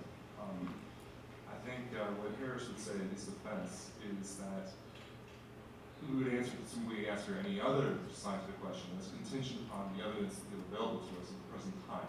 That what we do is we don't claim to know absolutely what is right or wrong, though we try to approximate it by gathering evidence and testing hypotheses about what it is that promotes the well-being of sentient creatures. Joe, thanks for coming out. What was your question to me was, could you recap for me real quick? Yeah, you said something about Muslim suicide bombers and Yes. something regarding their theology and my fault. I'm asking you if the theology of suicide bombers is correct. If their God, the one they believe in Israel, and they ordered them to perform this action, which they then carry out, are they morally justified in doing so? I want you, when I answer, to pay attention to all the ifs. But if all of that is true, then yes, of course it would be. Like, if you knew for a fact there is a God, if you knew for a fact this is what God says, then you, again, would have to do it, and that would be just. And, but of course the question is always, and that's not the same thing. I have a lot of Muslim friends who love to sit and talk about theology with me. None of them have ever tried to kill me. So the question that arises, are those people who perpetrate such acts, is their theology correct? So you can take that in one of two ways. You can define theological correctness as in what is actually true about God or God's whatever exists. Like, it's like a 1-to-1 ratio of a statement to actual truth. But you can look at it another way. Biblical theology, obviously, there's room for differences of opinion on some things. For some things, it's pretty airtight. So, I mean, people might dispute, like, is alcohol okay for Christians or is it not? It's not always easy to tell just within, if you're going to take for granted that, like, this is our text, this is what we trust in case of the Bible, then some things could still be correct or incorrect theologically, regardless of whether or not the Bible is actually true. So there's two levels to that. But I think that what you mean is, like, if there was a God and God said you need to strap a bomb on and go kill somebody, like, if Jesus appeared to me today and said that, then, I mean, yeah, you should. And as vulgar as that sounds, number one, bear in mind, that's not what I'm advocating, it's not what I think. I don't think the Quran really even says that. But if, for the sake of argument, there is a God who established the world, established the universe, and he is the source of moral law, then by definition, what he says and what he commands is going to be moral. Again, for the umpteenth time to reiterate, I'm not saying that God wants that. I want everybody to be clear on that. But yes, basically, whatever God commands is just, is my opinion. Yeah, I'm going to allow the elderly gentleman to go before me, but I would like to make one quick statement before that. The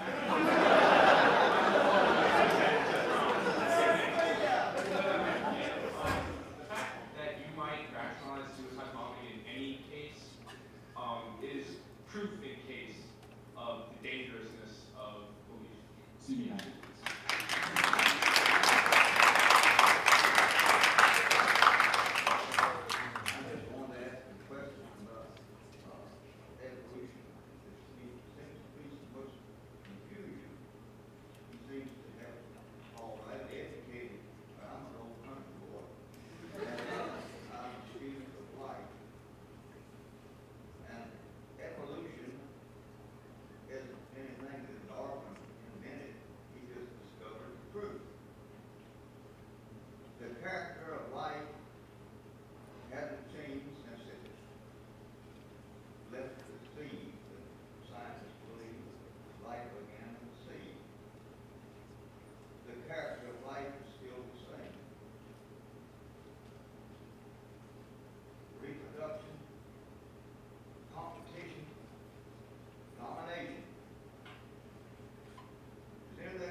Unfortunately, I believe I'm the only one up here. But yes, sir.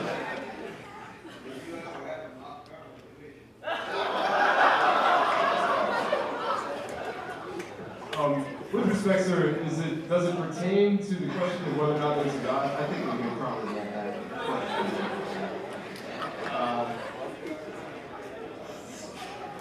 I believe that's not an appropriate question. Sorry.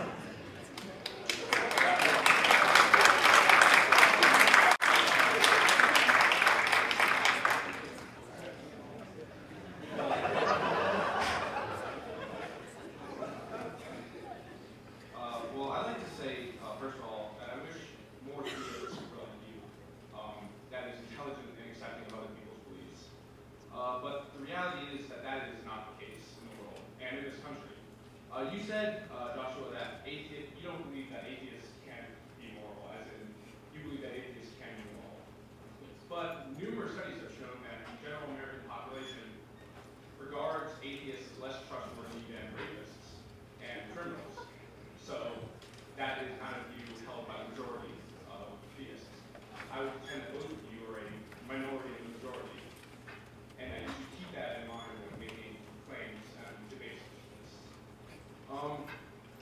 I'd also like to say that had this debate occurred several hundred years or even several thousand years ago, under many religions, Christianity included, myself and probably many other guests, as well as my panelists opposite me, would probably be taken outside and killed. Because we didn't believe, again, pointing out the dangerousness of belief by itself, regardless of anything else. That takes me to my question. Now, you said that,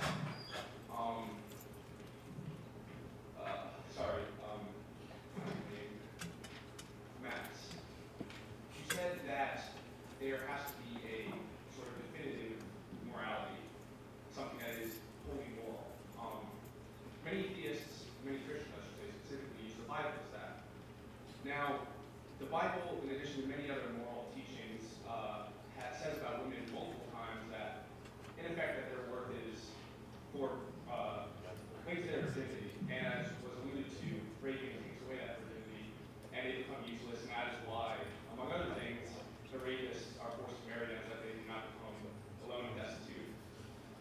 My question is, aside from that argument, aside from any biblical argument, do you believe there is a moral case why raping is bad? A moral case for why raping is bad? Yes. Yes.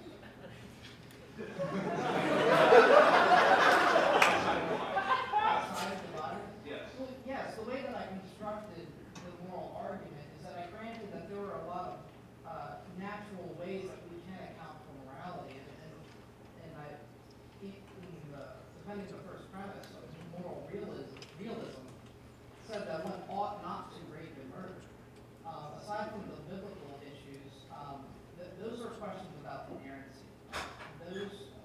Those are any doctrinal questions that Dan brought up. Those are that in order for that to be relevant to this discussion, you would have to make the case, even for morality, that the inerrancy of the Bible is a necessary condition for the existence of God.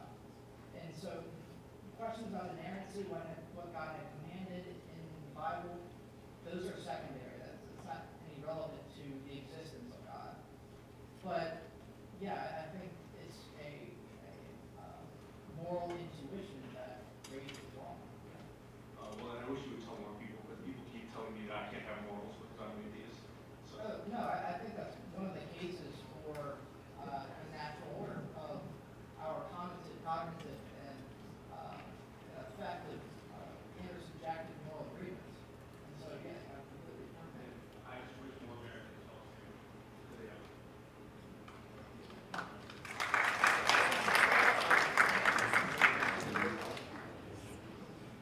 Yeah, the main thing I forgot.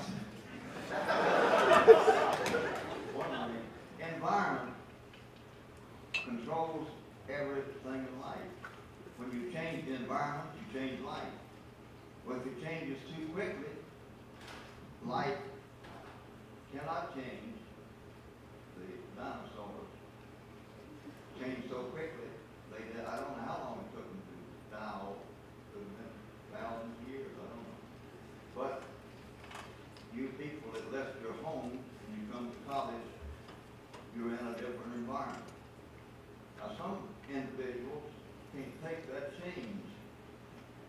go to the point of killing people because they get so confused, or that maybe they're on the low end of the pec order. Agreed. And they take their violence out. And the only solution to the violence is law and order. And get the damn guns out of off the streets.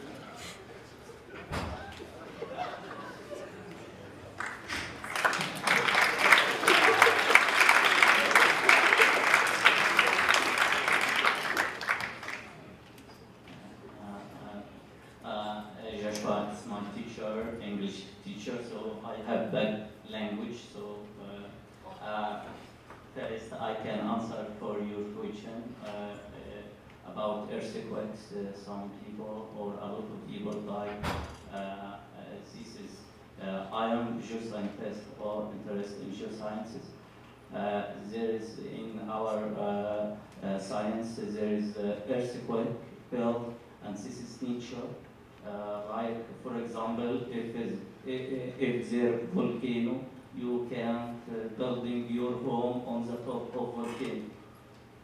So identify people live on the earthquake belt. San Francisco is on the big faults, or so many earthquakes on San Francisco. Another thing, every life of our or animal have end of life, and there is this, and this is normal things. My question is, what can happen for our planet if our temperature or the temperature increase 100 degrees? Although the temperature of surface temperature of sun is 5 million degree, who is control on this temperature? I think the nature of our planet here doesn't care about this temperature to be as a state or constant temperature for to our life or animal life or anything life in this planet. My answer, I think there is or already there is God keep our life to be safe, and anything happen like this in events like earthquakes or other. This is nature. I think this is better for our life. The another thing, why the accuracy of time, there is certain time each day, each month, each year. I think we our Earth created from 4,500 from million years, and this is constant, and accuracy of this time is still constant. Who control on all of this? The last thing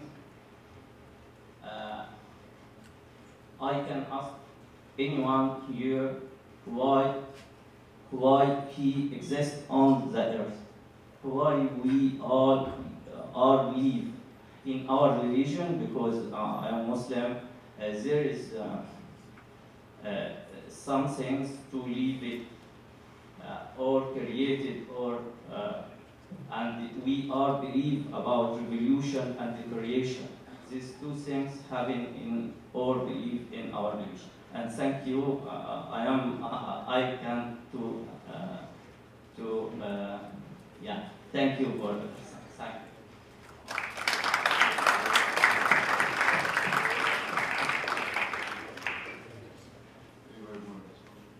I believe the question was raised why we exist.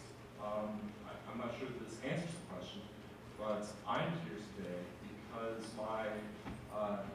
my ancestors were successfully able to reach the age of sexual reproduction, sexually reproduced, and eventually this led to my parents, who did that 26 years ago, and that's why I exist.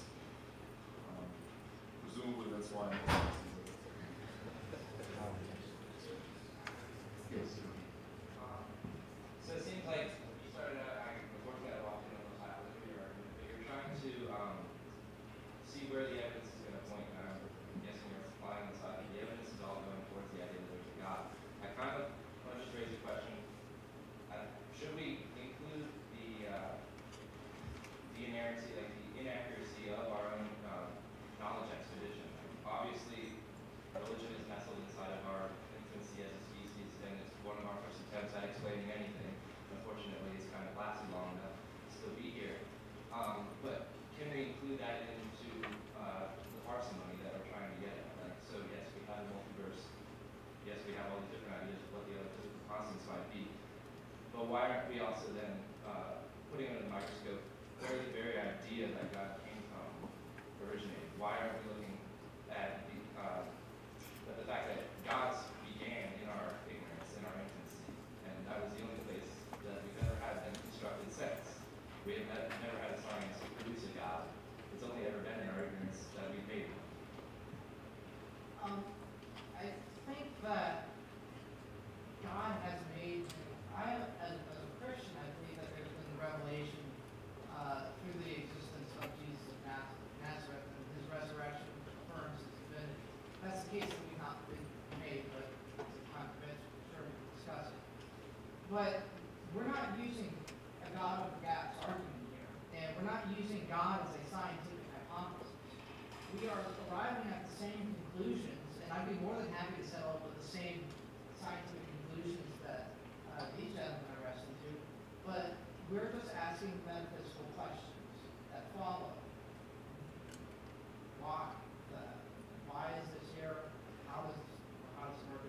More along those lines, or how did I get here? These are philosophical questions that, yes, we don't treat God, or I don't think we should treat God as a scientific hypothesis, because it's a metaphysical question. And God is an agent or entity that sure you can't put underneath a microscope. There's no problem with that. But I would also argue that by that revelation of Jesus, that we don't come to infer God's existence based out of ignorance. That may have been a historical assumption, but if you want to make that claim, then that would just be an anachronistic fallacy of assuming something in the past and applying that to something now. So I don't think that's the case here. I think that we have, I've presented abductive arguments saying that these are the best explanations of them. So it's not really that we can't explain, but they are the best. I'll take one more question. Hey, just want to thank you guys for being here. That's really nice of you. I'd like to read a quote about the reaction or the thoughts of the theists. Because there are a lot of things, personally I'm an atheist, there are a lot of things that have pushed me in that direction. But a lot of the arguments I found rely on some assumptions that I'm willing to make, but a lot of theists aren't. There's one quote that I find very foolproof that's given to me, and I want to see what you guys think. It's by the Roman Emperor Marcus Aurelius. Live a good life. If there are gods and they are just, then they will not care how devout you have been, but will welcome you based on the virtues you have lived by. If there are gods but unjust, then you should not want to worship them. If there are no gods, then you will be gone, but will have lived a noble life that will live on in the memories of your loved ones. So if you guys agree with that, then are atheists. If you disagree, can you Yeah, well, I'm not a scholar, but all I can say is I agree with Marcus Aurelius. I think those are all great points. But all he does is he throws forth the assertion, like, if there are equal gods, which, I mean, I can speak with anybody afterwards if they want to take, like, time to do that. I don't think that's logical. If there's no God, then hey, there's still benefits to living morally. And, you know, if you give money to the poor people, if everyone in society did that, a lot of religions advocate that. Of course, the world would be better off. And yeah, when you die, you will be better remembered. So even if there's no God, there is value in morality. But again, the fact that there's equal gods, that just doesn't make sense to me, so I'm just going to discard that and we can talk about it. But if there is a God, and you're devout, and you do good works, and you do good deeds, I mean, I think God sees that and recognizes that no matter by what name you call him. And there's limits to this. I'm not trying to come off as like a pure pluralist or whatever. But, I mean, hey, if I'm wrong about what I think God is someone other than who I think he is, still, I mean, I think that he'll look on me favorably for the good things that I do. And of course, if I'm right, then I know that he's only means proud. So, yeah, I mean, I guess I agree with Mark on this essentially. And can you perhaps justify basically saying, I mean, I think your response. I'll tell you later. Yeah, afterward. Let's thank our panel.